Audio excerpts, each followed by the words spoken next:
So, Logan here again, back with a review, joined by the main man, Apps. How you doing? Good, thanks. You? Yeah, getting there. Right, so Assassin's Creed Odyssey is what we're doing. Yes. But, Yes. I'm surprised that we're still here with Assassin's Creed. I thought it might be dead by now, but still going on strong. Yeah, I mean, they took that little hiatus, didn't they? Between, what was it? Syndicate, I think it was, and Origins. They make these names easy. You got Origins and fucking Odyssey back to back. Abbreviated, both Assassin's Creed, ACO, so you can't even get away with that. But they took a little hiatus, and because at that time, like I've played, and I've probably just taken over and go straight into cards on the table, but I've played nearly every quote unquote mainline Assassin's Creed game.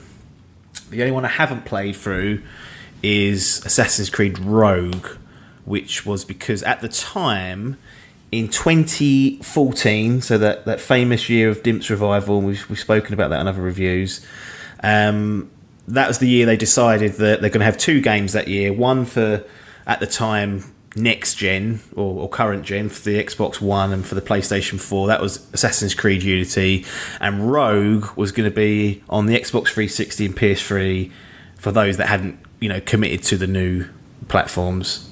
And at that time I had a PS4 and an Xbox One, I imagine, because Tekken was out.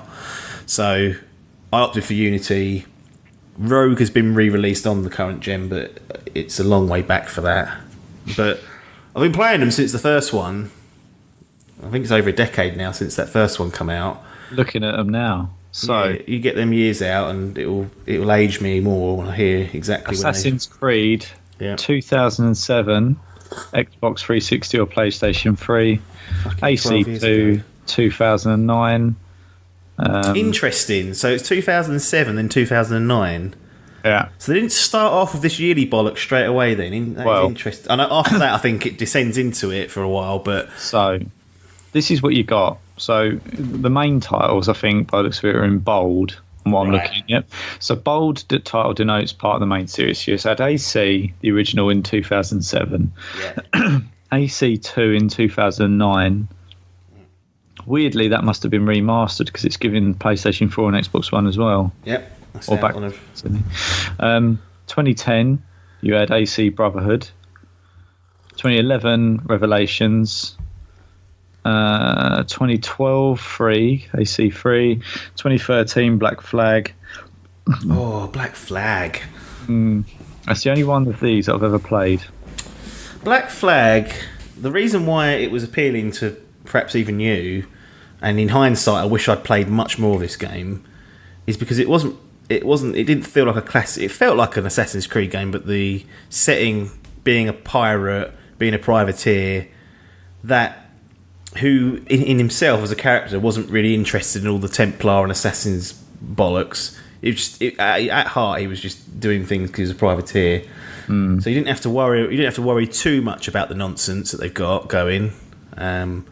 But yeah, just that ship combat, you could fish, you could go whaling, like just roaring around the Caribbean in your pirate ship, upgrading that was. And I'm annoyed I didn't properly go for that one.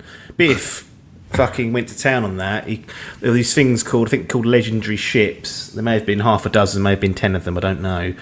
But they were like rock hard end game ships that would appear on the map or be in certain points of the map, and you had to be geared up to take them on. And he knocked them all down. Cool. I remember at the end of the game, I thought, I'll give them a go because he's been waffling on about them so much. Got fucking annihilated. Never went back. That must have been back when he had some bollocks then. The weird thing with him is he will waste his life on things like that, but other things that pose a significant challenge, sometimes the bollocks disappear. Look, we've spoken about Days Gone. I'm surprised that got seen through at a 4 out of 10. And I said that to him in the review. I said, I don't know how you've got through that, if that's how little you thought of it. Because he's the bin merchant. Well, him or Adkins. Adkins, he's the backlog. He's the shelf merchant. Yeah. He's like, put that on the shelf. He's like, I haven't binned it, it's on the shelf. It's been sitting there 3 years. Wow.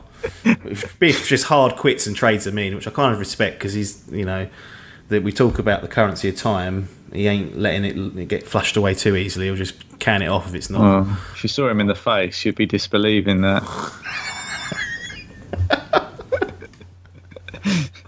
Anyway, he'll not forgive me for those 2 digs. But yeah, you had Black He don't Flag. fucking listen. No, he don't. That's why I go to town on him, just as a test. Adkins will listen, so. Yeah, and he'll come up in those groups, and I'll go, oh. So yeah, there was 2013 AC Black Flag. 2014 you had Assassin's Creed Rogue, Rogue, and then Unity in the same year. That's what I was just talking about. So that's the old one was on 360 era, one was on Xbox One era, if we call them that. Syndicate in 2015, and then Break, mate. and then it was Origins in 2017, and then Odyssey in 2018. Yeah. Strange they took a break, come back in 2017, and then say, and I think, they've taken a year out for the first time in 6-7 years, or whatever it is. I think, okay, this is a new system. They can do one every other year, and I can stomach every other year for games like this. And then they announce Assassin's Creed Odyssey coming holiday 2018. I'm like, well, you're back at it again. And then this year, no Assassin's Creed. Saying that, in between every release, they've done a Vita or DS or like Chronicles or whatever they're called. Like, yeah, they've been churning those out. I mean, they're 2D jobbies. They're not. I've not played one. I've got a shitload of them on these Xbox Games with Gold and PlayStation Plus. My assumption is they're not worth the paper they're written on. But with this, I'm looking at this, and it's all in chronological order. Yeah, I mean, I'm not saying they're bad. It's just that. If I'm getting annoyed at the top shelf stuff, you start sending me mid-card stuff and I'm going to query that. But with these Phantom streams starting up shortly, there's room for toot like that. Phantom streams. Toot's a bit strong, but there's room for these mid-card stuff just to blast through, or just accept that perhaps the stuff on the stream won't get completed so it can get binned after 2 weeks. Will Brain allow it? We'll find out. Ronnie's a strange person. Indeed. So we've done a little bit of a rundown. What I didn't get to say was that I've had my ups and downs with this series. I know that from when we've spoke over the years, that you sort of go on and off of it a little bit. When you're churning out shit every year, I don't mean shit is in the garbage, but some are, some aren't. But when you're churning out stuff every year, this mould of game that are very similar, it's hard to carry on being impressed with them. Like initially, fatigue. Absolutely, they were the key. You look at Rockstar. Yes, they're dodging tax in the UK. We've found out. More to come on that on a different episode. But they're only chucking out games every 5 years, and they're excellent. And you got Ubisoft having multiple teams working on multiple games at any one time, and they're chucking out a game a year. And there's not enough of a gap between those games, to be quite frank. So I started off initially, because there was a lot of hype for the first one, and I was initially a little bit let down. Not as much as what most people were. A lot of people really did not like the first one because it promised a lot and didn't deliver it. A bit like that Watch Dogs when that first hit. People were hyped up for it. It come along and they went, But then with Assassin's Creed 2, and ironically with Watch Dogs 2 as well, they fleshed out the core mechanics, made it what it should have probably been in the first place. And from then onwards, I was on board. They had the Ezio trilogy, which I think ran through Assassin's Creed 2, Revelations, and Brotherhood. He was a great main character. They moved on, and Assassin's Creed 3 with Connor in the Civil War. I found that very, very boring and Biff will tell you otherwise because he had a tomahawk. But I'm not buying that. Then we had Black Flag, which was a refreshing change, and then we went down that shit pan of Unity, and Syndicate wasn't so bad, but by then all the goodwill had been sucked out of me from them. Down that shit pan. Well, there's no way to put it. Unity was a disgrace, and then Syndicate at least was that functioned. the one? Sorry, was that the one that was fundamentally broken? That was the buggy mesh, yeah. And we've mentioned it on a previous review. 4 out of 10. It's been retrospectively given. So below that that starting point of 5. That's the only one that's that low. It's the lowest game I've got on this list of however many games we've done. And then you put Biff's Biff Stays Gone there. Oh shit! Yeah. But the trouble with that is, I should have really warned him that that's how it's meant to work. He's done it using that film scale, hasn't he? Really? Yeah. I think it is different with games because I don't know. Maybe it was a little bit broken. I don't remember him crying too much about it, but they're the two on there. But Unity, universally panned from critics. There's no going back on that. It wasn't even getting 7s. It was just not good enough at any level. And they'd already worn us out with yearly releases and went to launch on new hardware and be this saving. It was not good enough. So I went off them and I thought, well, that's done with them. I'm kind of going to wash my hands of them, I think. Do you want to? Sorry, before we move on, Unity on OpenCritic got a 71 average. No, I'm just letting you know. 35% recommend. Well, that's what you need looking at. That 35% is the key, because the way these outlets operate is, I think, Adkins, you're listening, so listen to this. This is how I think Adkins operates: is that it's basically run on a 7 to 10 scale. Like, to get below a 7 score has to be broken in most people's eyes. Right. Because for whatever reason, it's not palatable for the audience to see something get a low score where it deserves it. Like, anything, a 7 is considered disappointment in many circles. A bit like, oh, just a 7. Whereas in this Dimp group, the 7 is the bronze seal of approval. It's got legs. It needs to be celebrated in its own way. It's not going to win Game of the Year, but it's by no means a bad game. And I think with media outlets, they use 7 to 10 as their main, springboard point. And if you go below that 7, you're basically saying the game's not worth a shit, which isn't true. It just means maybe it's not as good as it should be. And I can say 71 is considered a bit of a bad score in many circles. You need to be getting those 8s minimum. So Unity, what was it, 35% recommend? Yes. Yeah. I don't know how they come up with that statistic, but that's a little bit more accurate, I think.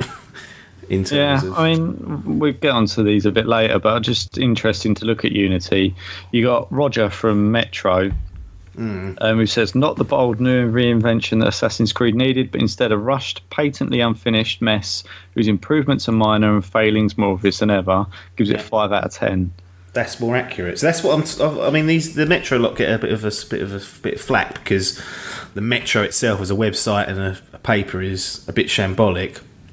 But touch wood, they've had a decent few people at the gaming centre there. Like someone who knows their shit. He's old school. I think he's still there, but they've always used the scale system properly. I.e., that's got a 5 out of 10, which I think I can see that quite easily. Most of the outlets would have given it 6.8, 7.1, and that would have been seen as a bad score, whereas relatively Metro will use the full 10 points. I've seen them give 2s out, which, Here you go. Marty Silver at IGN, 7.8 out of 10. Absurd.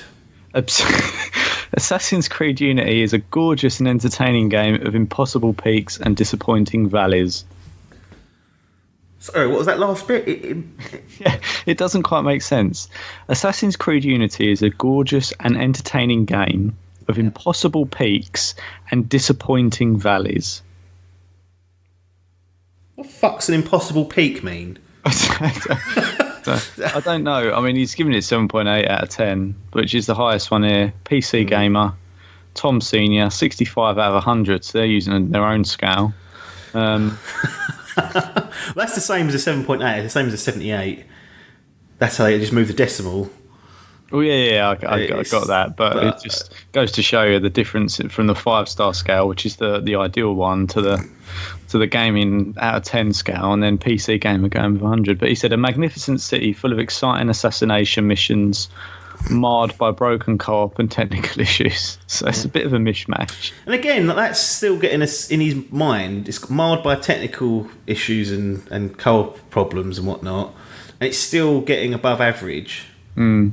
And that's where I draw the line for that. I've mentioned it before. Is that it has to meet the minimum technological requirements just to get that 5, and then we can build from there. But if you're failing at that first hurdle, get out.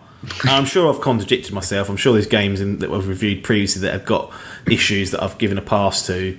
But that's the 2019 rule from now on. Like the 5 is, your base you're working off. Stuff that's not working properly or significantly broken, hurt it and put it in that 4-1 scale if you have to. Fucking drill them. Yeah.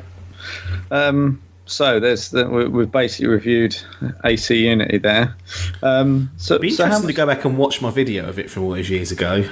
Yeah. It's about 5 years old now. It's on YouTube, so youtube.com/dimpdigital, or just put in Dimp Digital Assassin's Creed Unity review.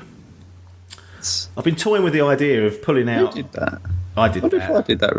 Was it one you did on your own? Yeah, so back then it was when we'd put effort into cutting a video, and I would read a script that was all that bullshit.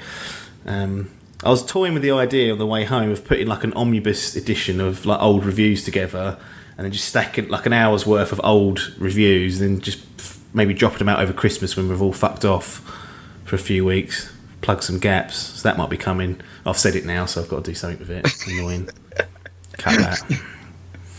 Made a commitment. Yeah. So anyway, let's get back to Odyssey, shall we? We'll do have to. Well, not really. We could just talk bollocks and then stick it out as a podcast. Rehash the intro, and we're laughing. Yeah.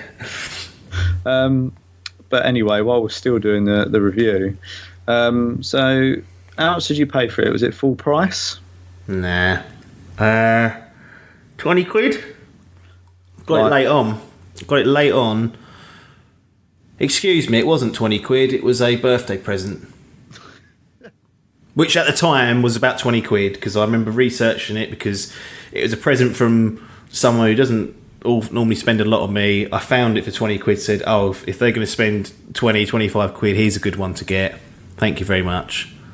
So no monetary outlay. It's just purely a time commitment. Right. This game demanded. Do you know how long you put into it? Last time I checked was 56 hours. Not bad. Well, what's 56 hours now? Well, this is a 2 days, 8 hours. Yeah. It's not ideal spending that long in this game. That's all I'll say. Right, well, let's get on with it anyway. So, what's the story? I mean, I don't know what these ACs are doing with stories anymore, but they're bollocks now. But the general gist of it is that they basically, in 2017, they overhauled the game completely. So the formula of the actual game completely changed with Origins. So Adkins reviewed that. I think he gave it an 8 out of 10.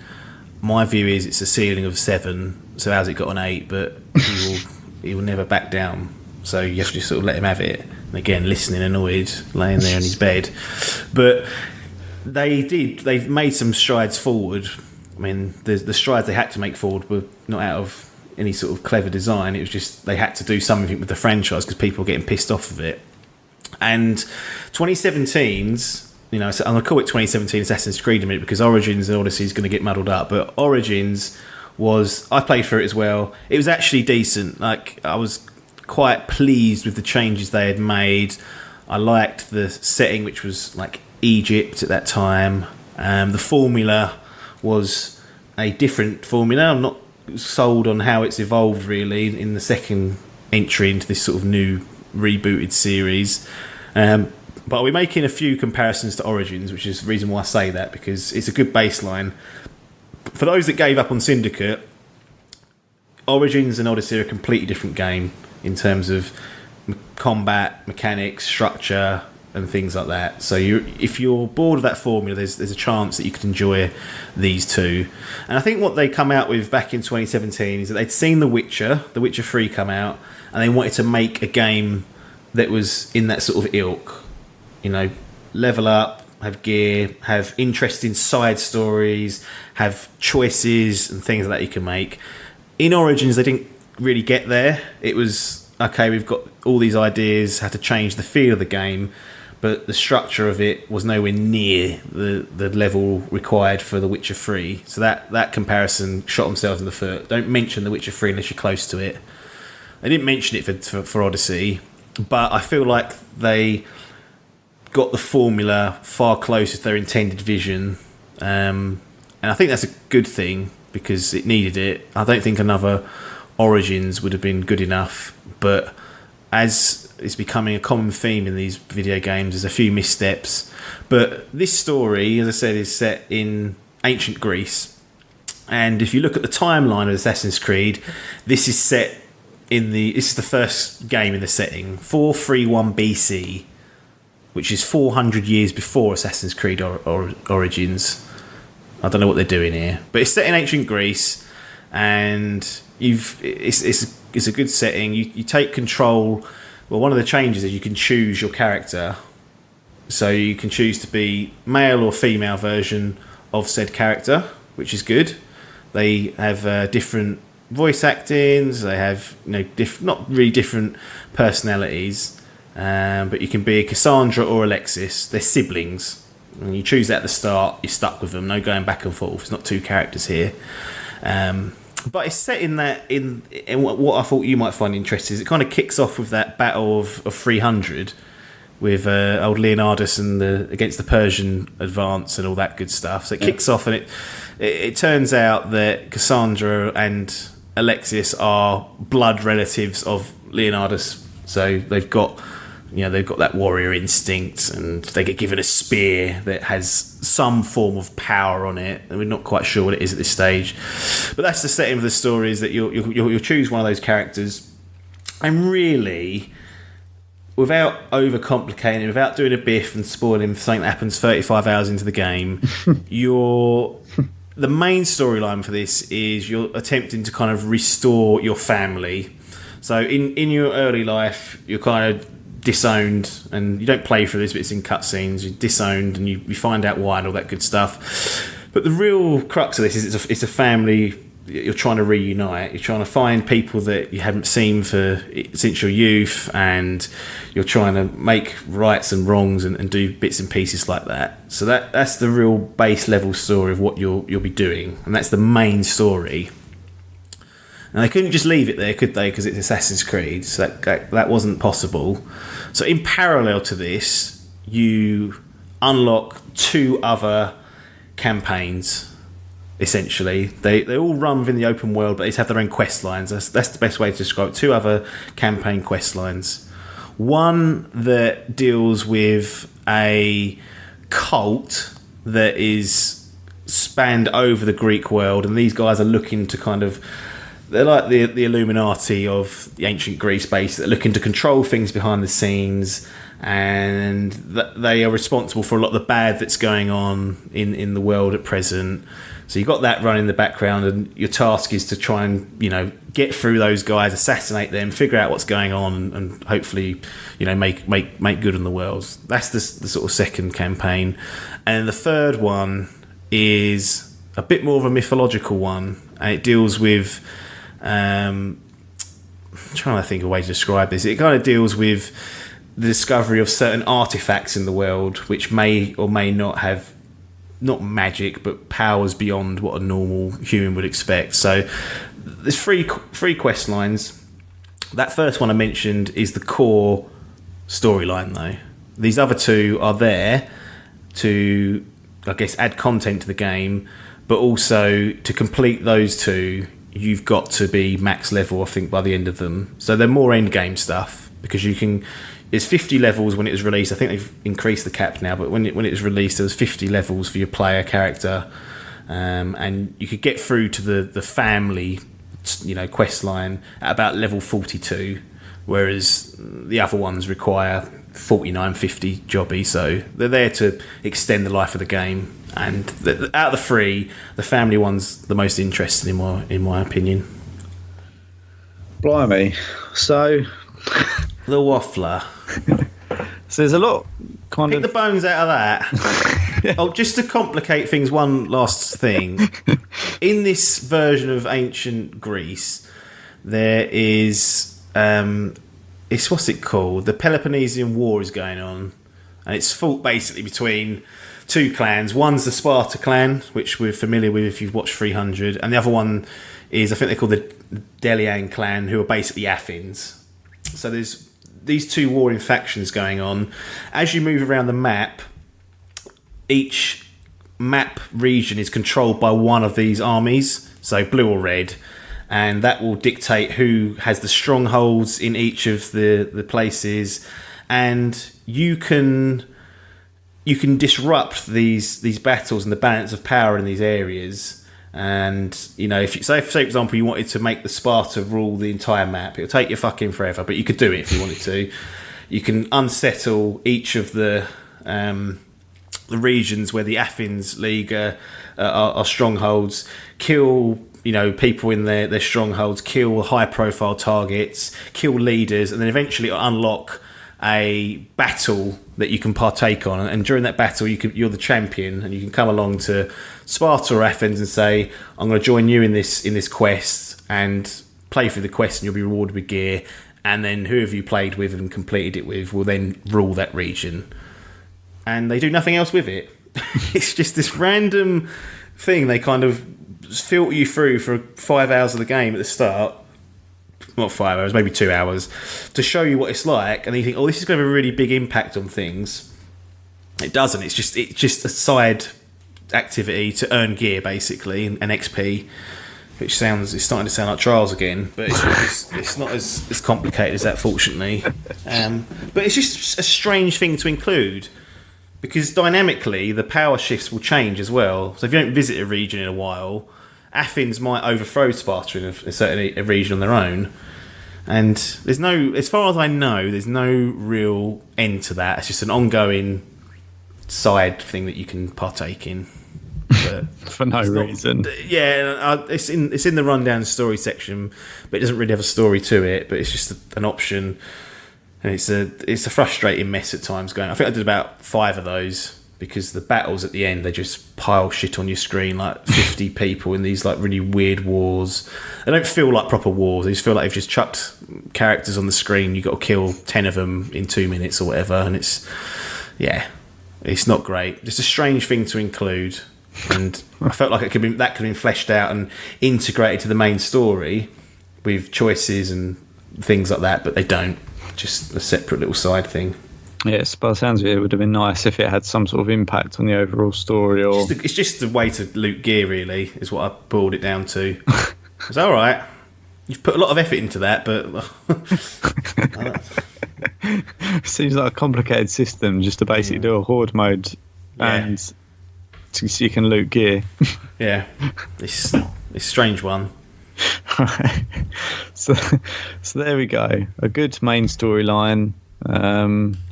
And 2 lesser so end game storylines, and a pointless loot system, or a pointless looting system, or an overly complex one, should we say? Yeah, because you'll get loot just from doing anything, so it's not like you need to do this. But I can't have my cake and eat it, because if they'd made you do this like Trials did with those contracts, I'd have been fuming. So I have to let them off the hook here. It might be pointless, but at least it's not forced on top of you. So what is it? Is it just the one single player game? Is there any options for multiplayer modes or? Yeah, single player game. No real connectivity other than in the last 8 weeks they've introduced a create your own quest mode where the community can create quests for you to do, and they're not even worth partaking in. That seriously, I played 2 of them and they were both appalling shit, and they've been rated fucking 5 stars out of, again, the star rating, 5 stars out of 5, and I thought, what is going on here? And they don't even net you a load of XP, no voice acting, no nothing. It's just all text, and it's just, I don't know why they've included that. It's pointless, but that's as far as I know, that's the only connectivity in the game. So yeah, no multiplayer modes to get involved with or worry about.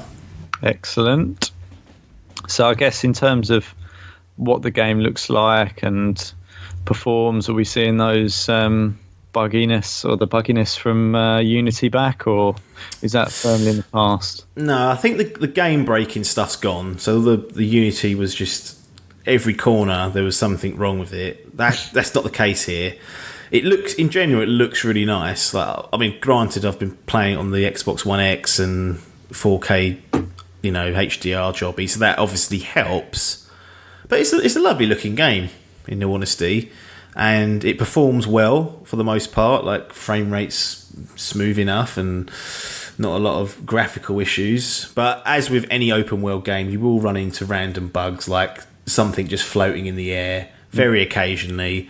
But you kind of give it a pass for things like that. Every game, even GTA, you'll find weird shit like that happening.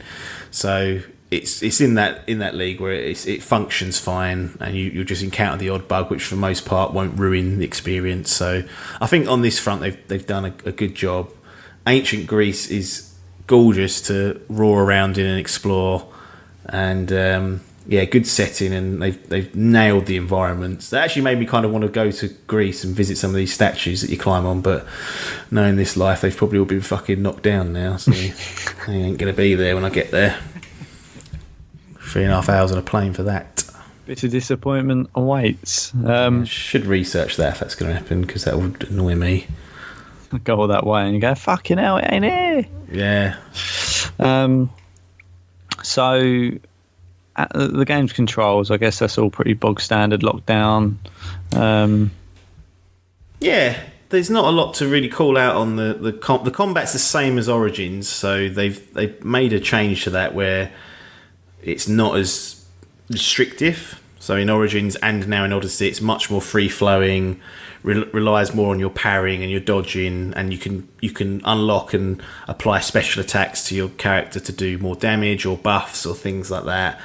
Bow and arrows there's heavy weapons, there's light weapons, there's medium weapons, there's shields.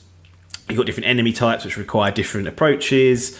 It's Origins again, which I think was probably the right way to go with combat, because before you'd be standing there with a group of 10 blokes around you, and the easy way to kill him was just to counter one kill. They'd all just stand and wait their turn. Whereas in this one, if you get surrounded by 10 blokes, they will not stand there and wait their turn, they'll maul you. So you've got to be a little bit more clever in this sort of modern version of Assassin's Creed.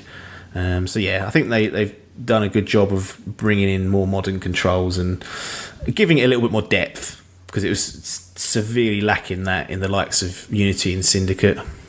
Nice, they've just upgraded it a little bit. So in terms of the world design and how you progress through, I guess it's open world, and you just kind of level up your gear, your character, and go and kill the big shit. Yeah, I mean it's open world, and the map is fucking huge though. It's unbelievably big, and this is where the problems start. So you can explore the world on horse, or I think there's camels as well, but I was using the horse, and which is fine. You can go across paths, you can go across off the beaten track. You might run into things like, I don't know, like a bear's like den, where there might be an alpha bear to kill. That might be tied into a local quest and things like that. But for the most part, to do the big travelling, you will need to get on your boat. So they've reintroduced sort of the naval aspect of this, because you need it to get across to the other islands and get across this great big map. That control's fine, but it's not as exciting as Black Flag. No cannons, it's all spear and bow based. So it's not really pirate based because of the time period and whatnot. But yeah, you're out there. You've got main missions, you've got like assassination missions, you've got these cult missions, you've got side quests, you've got fetch quests, you've got reoccurring quests. There's the different types of quests is quite astounding, but doesn't necessarily mean it's all worthwhile doing, because it's not. It's all there to give you access to leveling up, which is our new favourite problem in video games, because each of the regions and each of the side quests, main quests, bounties, they've got as well like timed bounties, they are all tied to player level.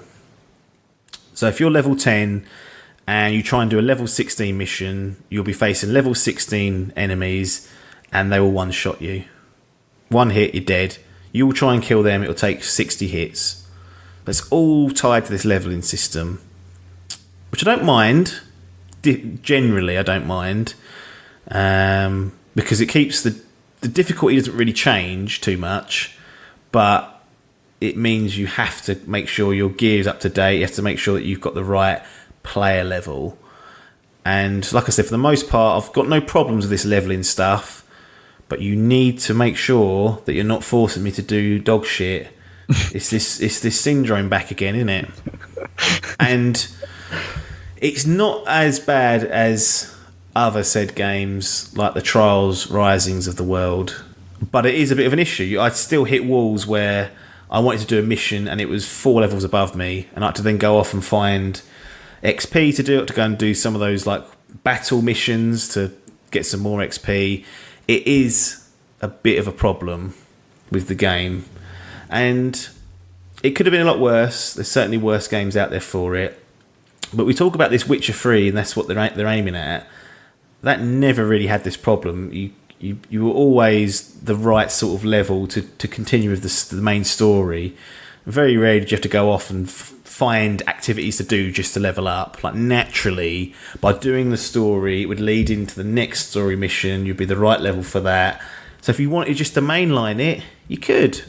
You could just mainline the game, not worry too much about any of the side stuff.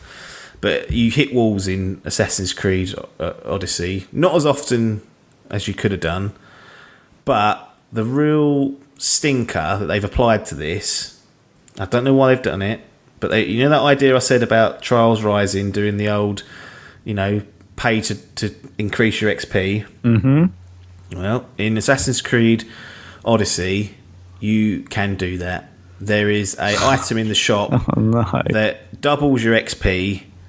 It's $10 or about £8.99 UK pounds, and it will double your XP, meaning you can, in theory, almost half the length of the game, because you'll level up that much quicker and you'll have access to all the content quicker.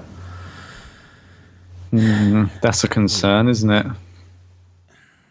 It is. And what concerns me is the game review. We'll get on to the end of the reviews after this. I think it reviewed pretty well. 8s, which is good. Is I have a feeling that some of the codes they handed out to the... I don't know if it's true. I wonder whether some of the codes they handed out had this as a redeemable code. So when they put in their game code, they said, you've got this, and this DLC, redeem all this. And one of them was the XP boost, meaning that the walls that I hit, the reviewers won't have hit because they were gifted this little extra XP boost. I don't know whether that's the case, but it would not surprise me if in some outlets they were given this code, not really knowing the impact of it, and therefore are almost reviewing a different game because they've not hit these walls. If they did do that, that'd have been a bit naughty. Yeah. Again, it's all speculation, but the fact that it's even there as an option means to me that they knew. They know, don't they? Yeah. They know that there's people would buy that potentially because the game's big and long, and they are forcing you down this level gating system. And I don't know if I'm okay with that. Even if it wasn't as bad as what it could have been, there were still times when I thought, this is really getting on my tits now. Like, I don't want to do these side quests. They're not that interesting. And again, just a massive flaw in design. I don't remember it being as bad in Origins. I don't.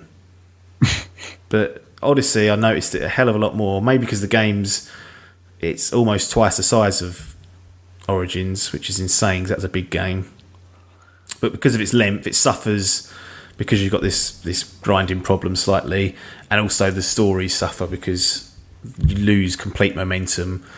Origins had a much more focused, linear, clean story. Granted, there wasn't much you could do with it. You couldn't make many decisions that would have an impact on the ending, I don't think. But in Odyssey you can, so you've got a lot more player agency over side quests and other quests, which is cool.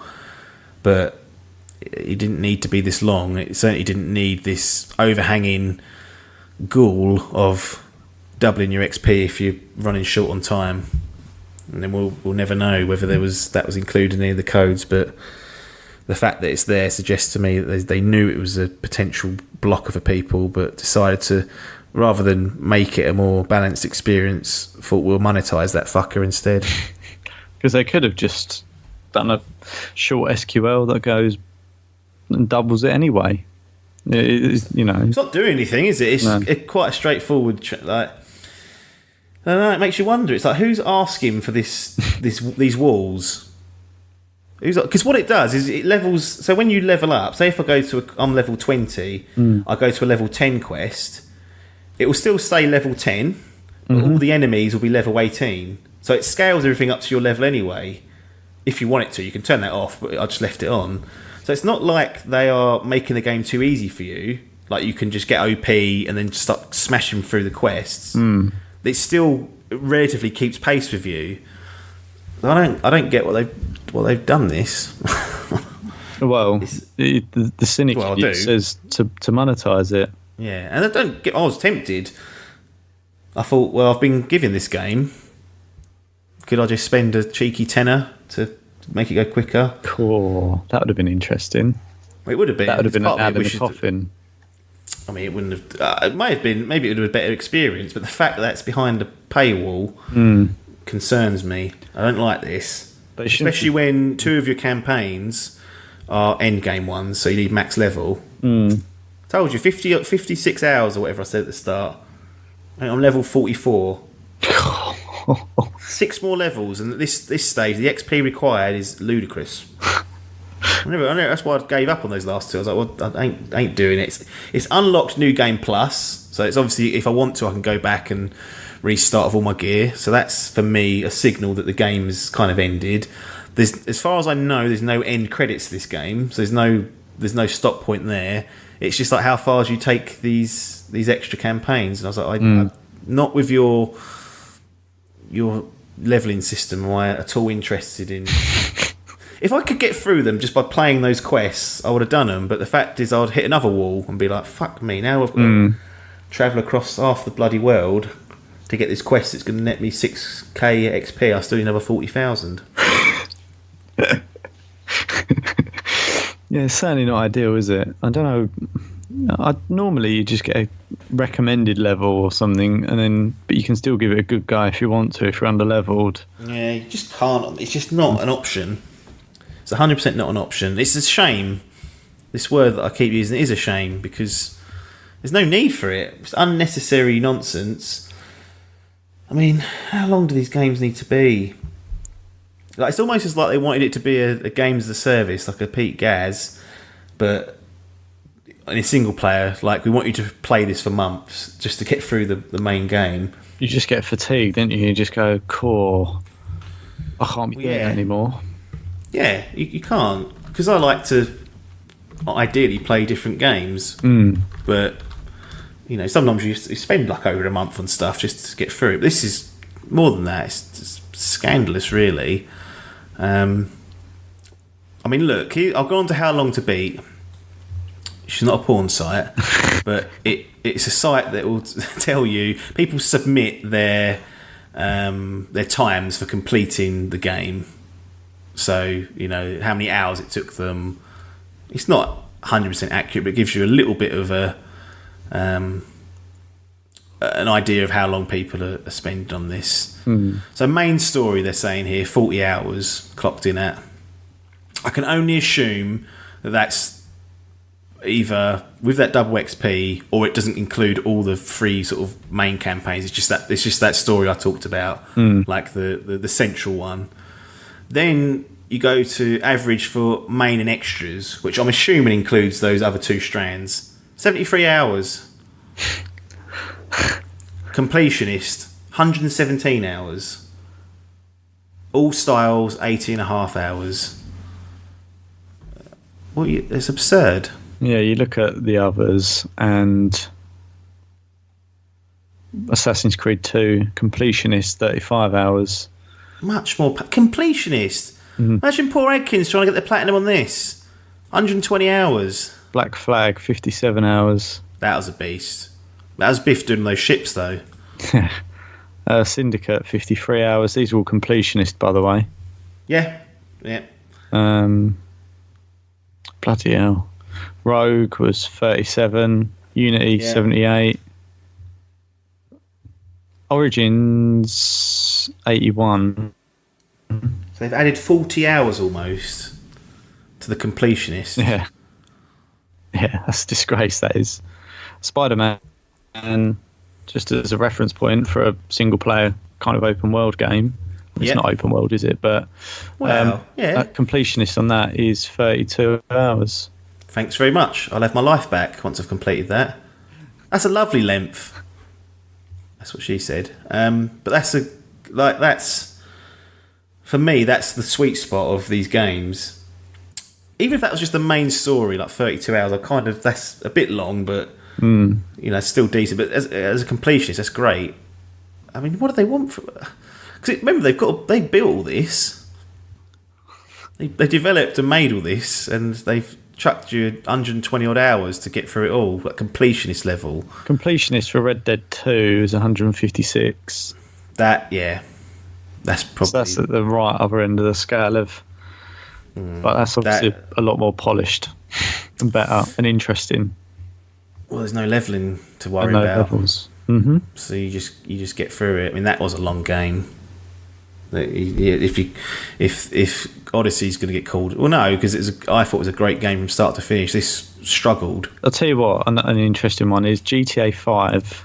I thought that could be a quite long game to complete, like fully. Yeah, 79.5 hours. Yeah, completionist, and that's good 30 hours shy of, nearly 40 hours shy of this game. Yeah, mental. So I don't know what this trend is. I don't know what this. Let's pile shit on top. Let's make the games as long as possible. Let's withhold endings from people. But you know what? I play it to the point where I thought, done. I'm not doing these other two campaigns. Like, they are, as far as I'm concerned, they are additional stories that are optional. I've unlocked New Game Plus. The game indicates to me at that point that the main story's done. I can accept putting this down. And, it didn't feel as dirty as when I put Shadow of War down in that final end game stuff, when it made you do 68 hours in a row, whatever it was, which they fucking patched out now. So it's a lot more manageable. I might go back and do that one day just to see whether it was actually worth doing, but a different story for another day. So I don't know. I mean, there's a lot of problems with this. There's some good steps forward they've made, because they introduce decisions. Like, there's just every conversation, every cutscene almost, you will have a dialogue choice. And then you can further ask questions about your quest, or you can be rude to people, you can be nice to people, you can be violent, you can choose to kill people, to spare them. There's all this added layer of stuff that we've not spoken about because it's dominated by the length and the grinding and the doubling up of XP, because they've decided to muddy waters of that bollocks. But there's some really good stuff in there in terms of getting it closer towards this sort of mythical Witcher 3 level. Make choices matter, give yourself dialogue options, let you control much more of your character, if it's Cassandra or Alexis, and you can earn several different endings depending on how you've played the game. And they fleshed all that good stuff out, and then seemingly felt like everyone had the whole year to play this game, or wanted to play it for the whole year. And it's a no-no when you do things like that. This time currency, as I said, it ain't coming back. But in terms of value, there's loads there for people to do, right? Tons. If you, for whatever reason, if you get completely hooked on the loop of this game, and you think, I'll never get bored of this, you're in for a right treat. You really are, because there's so much stuff here, and there's probably loads of stuff that I've missed. There's side quests, there's tons of side quests I could have done that probably have decisions and outcomes and quest lines and bits and pieces like that. Content-wise, it is packed to the gills. In that sense, but I think it comes at the expense of making it a palatable game for most people. Won't finish this game. I can almost put hand on heart and say that I don't think most people will finish this game, because the length of it is just absurd, really. And if it was the best game, if it was a Red Dead Redemption, style of game where it was excellent from start to finish. Give me more. I'm happy to give time to things that deserve it, but I felt like this fell short in that area, and that's a concern. And with this cloud of updating and doing nonsense like the XP boost, that concerns me as well, because we don't really know what's happened. Yeah, that I'm just trying to find how many people have got the final sort of that one, trophy or achievement for finishing the shortest campaign of the lot, but arguably the main campaign. Here we go. The trophy on here for doing that. I won't say what it's called in case people get annoyed by spoilers and there's nothing in it. 26% of people have unlocked that. Cool. It's been out nearly a year. 75% of people have gone, nah. I can't get to the end of the shortest part of the game because it demands 40 hours minimum. Jesus. Did Biff complete it? No, he binned it. I don't blame him. Adkins? He's got it but hasn't played it. So I think after hearing this, you might want to put that further down that fucking backlog. That 250 odd game backlog. Well, otherwise you'll lose the rest of this year. You can't be affording that to Assassin's Creed Odyssey.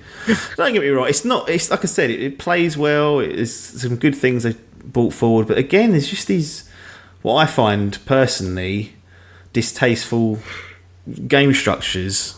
Like you mentioned, Spider-Man's such a great example because it's the perfect time to invest in a game. It doesn't demand your life. You can get to a satisfying conclusion without feeling you've left shit on the table and walk away from it. Whereas this, I despite me, telling myself that I'm happy to walk away, it still feels like there's a little bit of unfinished business. And that will eat away for a little while, but at the same time, I'm starting to, like I said, with this time currency, say, well, no, you don't deserve more than what you've had. I've done your chapters that you've listed out as the story. I've done your epilogue or whatever that is. You've given me a trophy or an achievement for doing that. You've unlocked New Game Plus. That's the game you've served up to me. I can walk away. In reality, I know there's probably some story stuff that for those other quest lines that they will conclude, at some time in the future.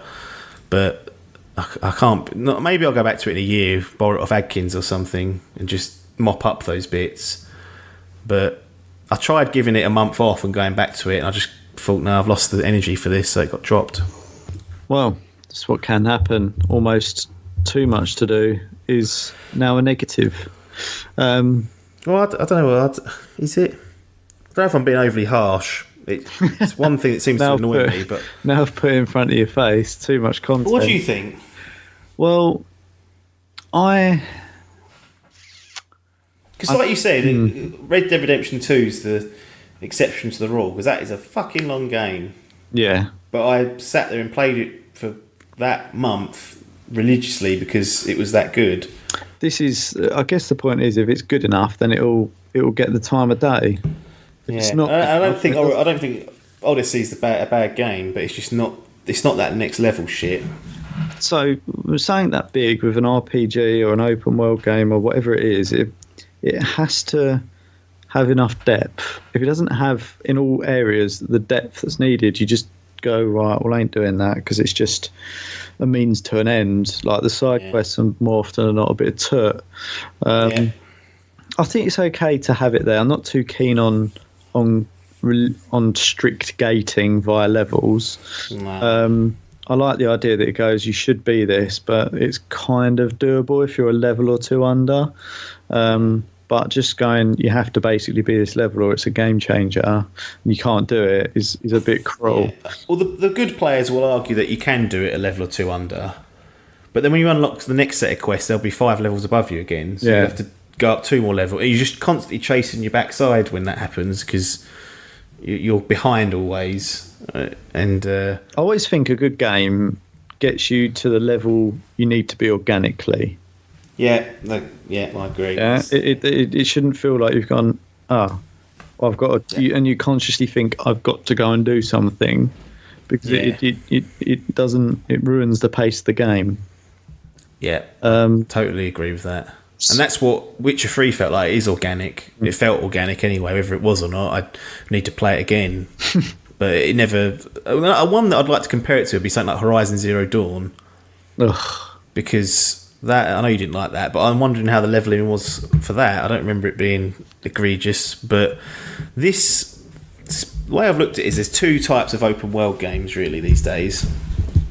You've got things like Red Dead Redemption, where I can get lost in role-playing Arthur Morgan, walking around the towns, taking my time, soaking in the world they've created because it feels completely alive, which is a feat in itself. I can just spend time in that world doing stuff that's not progressing the campaign or forcing me to unlock things. I'm just enjoying exploring that world. And then you have these other games, which are like Assassin's Creed, like what did I just mention there? Horizon, which are more they're games that you're tasked with leveling up and going through the game, playing the story. You explore a little bit, you get a little bit of a reward, but you don't really soak in the atmosphere of it. You're playing a video game at that point, which is okay. It's okay to have those two types. I think I prefer the Red Dead route where you can kind of just lose yourself in the world. Absolutely. But these games do have a place in the world because they rely more heavily on the mechanics and can offer some interesting bits and pieces. But what you find yourself doing is later on is just going from point A to point B, not taking any notice of the scenery, just trying to get there as quick as possible. Yeah. And you just go A, B, C, D, E, and keep moving your way through. And they have a place. I enjoyed Horizon Zero Dawn a lot, and I've enjoyed other games of that ilk. But Assassin's Creed Odyssey falls into that category, so that might be a new category thing to do at the start of these reviews. Is it a Red Dead or is it another type? But The Witcher 3 was, funnily enough, a bit of a hybrid, where it played almost like an Assassin's Creed or a Horizon, but had a bit more depth about it in terms of exploration and world and setting up. It felt a bit more like a game than what Red Dead did. It might be that all games fall into that category and Red Dead's just a league of its own. I think it is. Which I don't think there'll be too many of those, but this falls into the category of big open world video game, which is fine. But this forced leveling's starting to chat my arse. So let's kind of move this to wrap up territory. I've been reliably informed that we've binned off the buy it or bin it. Yep, so it's dead. we basically move on to the official grading. Last time round we had an interesting insight into the logic behind the scoring. What's it looking up? What's it looking like this time? What's it stacking up to? Yeah, well, it gets itself over the faithful 5 score because it's not broken, it functions well. It's easily good enough for a 6 because it's got some, definitely moves some things forward. What I'd say is the ceiling for this game, as I was playing through it, was an 8 out of 10, a silver. I think at its peak, it deserves a silver. But I've gone as high as a silver and as low as as high as an 8 and then as low as a 5. Like it's been that sort of journey where it's up and down, up and down.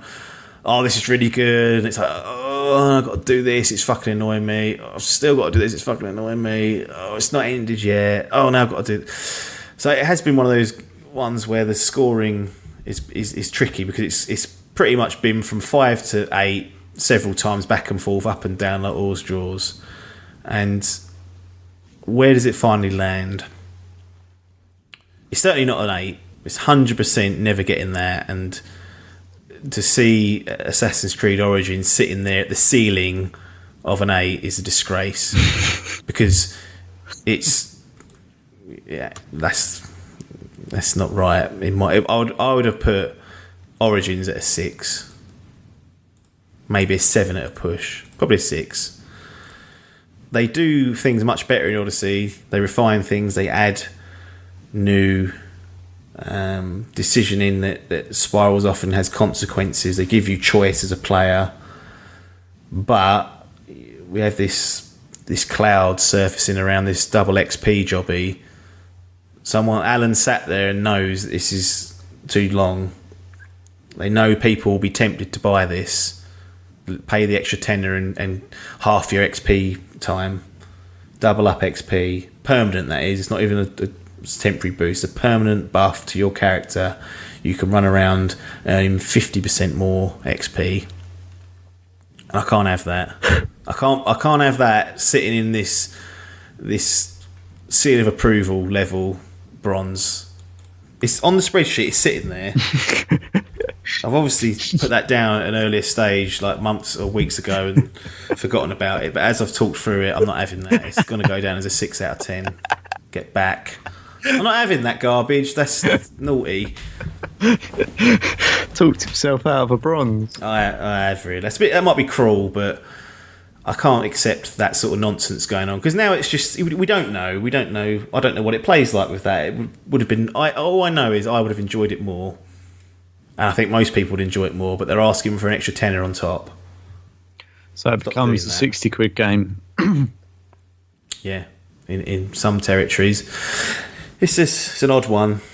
It's something I can't fathom, and I think I don't like that practice. I would not like to see that back, because it indicates to me that there's an awareness of what people might run into, but rather than just making it more palatable for people, they say pay up. Just monetize a fault or a deficiency, which, if you want us to make this right, then we'll charge you for it. Doesn't seem right, does it? Yeah, and I don't know if we're going to do the open critic reviews for this. We are. I mean, absurd to see what's being tabled by industry veterans who seemingly can just overlook this bit of malpractice. So, moving nicely into that then. So, official 6 out of 10, that's what we're giving it. Yeah, in the gaming rankings, a 3 out of 5 stars. Get that in there. So that sounds better than a 6 out of 10, doesn't it? That sounds less cruel to me. Somehow that sounds less cruel, and I think maybe that could be right for this one. But yes, it is a different system altogether. So Stephen Messner from PC Gamer says, though the main story suffers because of it, AC Odyssey is a remarkably massive RPG held together by a web of satisfying pursuits. 90 out of 100. So a 9 out of 10 in this realm. I mean, see, it depends what he means by main story. Does he mean all 3 of those fuckers, or just that one I was chatting about? I mean, I don't know. I couldn't see that. Ain't that good. So Brandon Tyrell from IGN, 9.2 out of 10.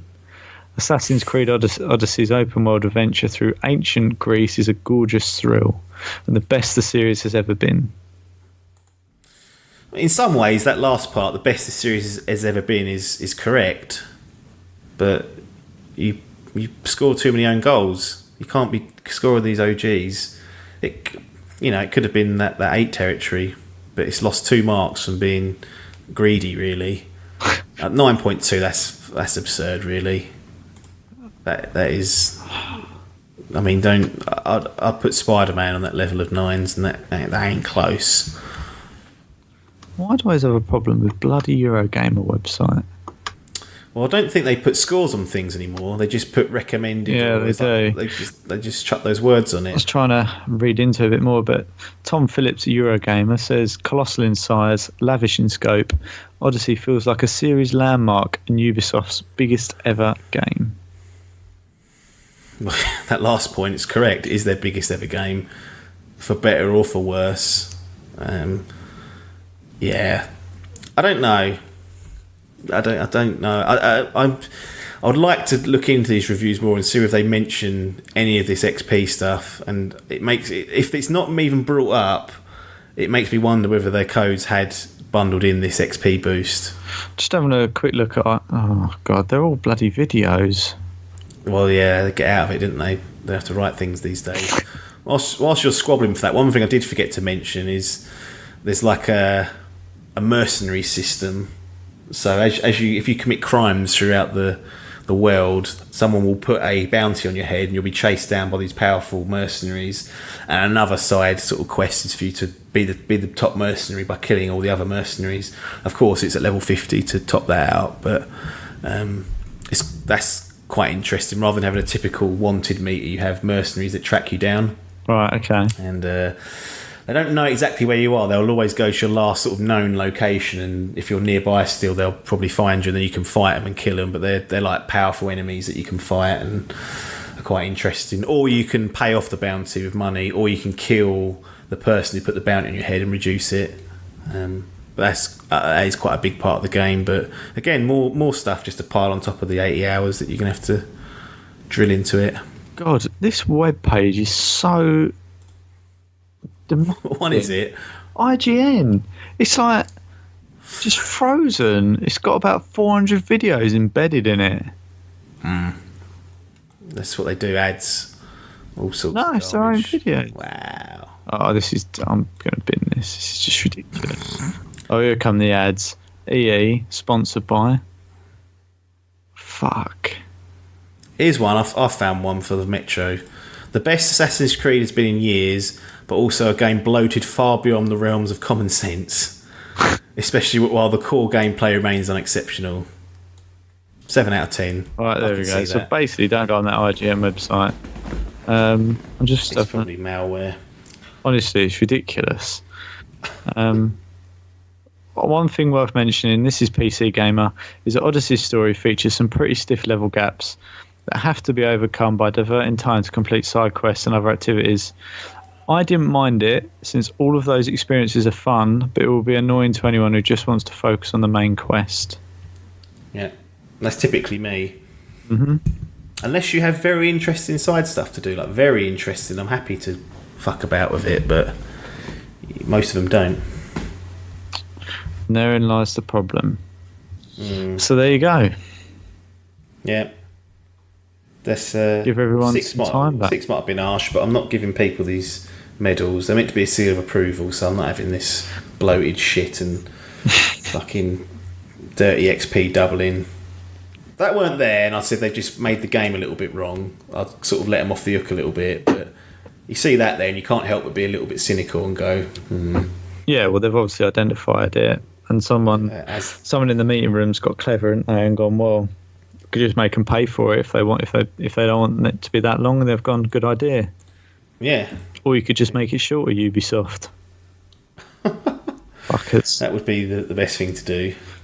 Well, let's cut it there then. Probably took. What are we on? Hour and 15 minutes slagging off this one as well. Wow. But there we go.